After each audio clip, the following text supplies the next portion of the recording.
What if quitting smoking didn't have to feel overwhelming?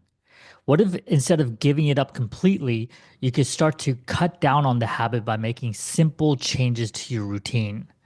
In this video, I'll talk to you about three small changes that you can start to make in order to cut down on your smoking habit and take back control. Here are the three changes that you can start to make. Number one, change where you smoke. If you're consistently smoking in the same place, whether it be your porch or someplace outside of your work, wherever you are traditionally used to smoking, start to change the place where you smoke. This will help you break the routine, break the pattern, and start to give you a moment to pause and reflect so that you can perhaps choose not to smoke. If you're consistently smoking in the same place, what ends up happening is that you're running on autopilot and there's no space between the urge to smoke and the action. When let's say that you consistently smoke on your porch, if you instead go to some other place to light up your cigarette, right? Maybe around the corner of where you live, that gives you a moment to pause and think twice about actually lighting up the cigarette. You can light up the cigarette. That's not what this video is about. If you choose to light up the cigarette, that's up to you, but at least you're giving yourself a chance to pause and reflect. This is very, very important because if there's no if there's no space in between your urge and your action, then it's going to continue to go down that road. Number two is to delay your first cigarette. Your first cigarette of the morning is going to set the tone of how the rest of your day is going to go. So you don't have to delay it by much. Let's say you're very used to getting up and one of the first things you do is light up a cigarette. That's totally fine. Just give yourself 5 minutes. Okay, I'm not asking you to delay it by an hour or two. Just give yourself 5 minutes. Again, this creates space between the urge to smoke and the action. So when you give yourself 5 minutes, that is 5 minutes to be able to pause and reflect. But I'm not going to just leave it there. What you can do in these 5 minutes is actually very crucial as well.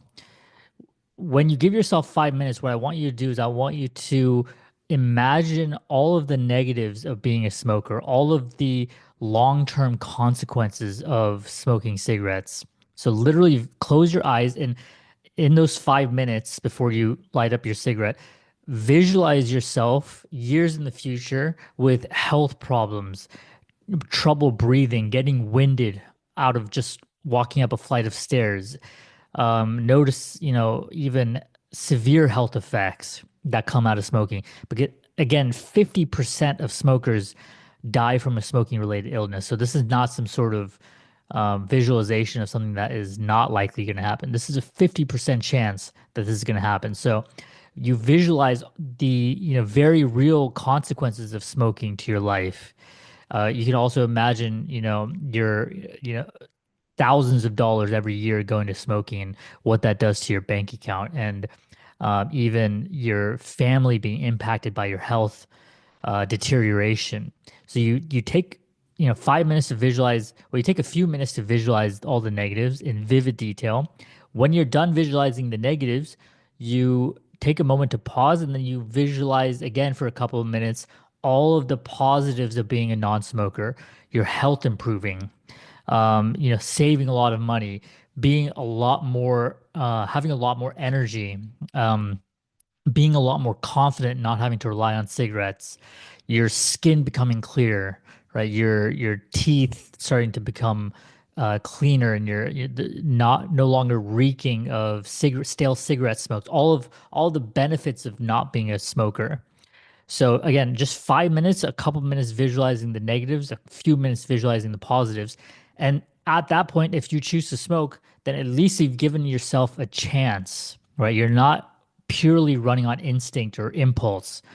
So this is another very powerful technique. 5 minutes before your first cigarette, visualize the negatives and then visualize the positives, and then do whatever you feel you want to do. The third tip is to replace one smoking break, right? So, in my last video, I mentioned how only a few cigarettes are the ones that are truly savored, which is very true, right? Even if you're smoking 20 to 30 or 40 cigarettes a day, only a few of them are the ones that you really enjoy, right? Whether it be with your coffee or at the end of the day or after your first meal, whatever it is that there's only a few that you find to be really savored. What I want you to do is I want you to find just one of those truly savored cigarettes and start to break that out of your habit, out of your routine, right? Let's say it's your morning coffee. Let's say it's after your meal. Instead of smoking a cigarette, you give yourself a moment to pause and then start to engage in a more healthier behavior, whether that be a guided meditation, which I highly recommend, or a breathing technique, or it could be, calling up a friend, whatever it might be. Just do something instead of engaging just one cigarette. So it's not all of the cigarettes. It's not even the most savored. It's just one of the savored cigarettes. You start to do something else instead. Again, these are just three ways you can start to cut down on that habit. They're practical tips that you can start to engage in immediately. They require, all they require is for you to have the commitment to do them.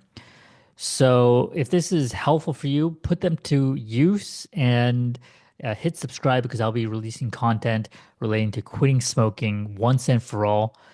So I will see you in the next video.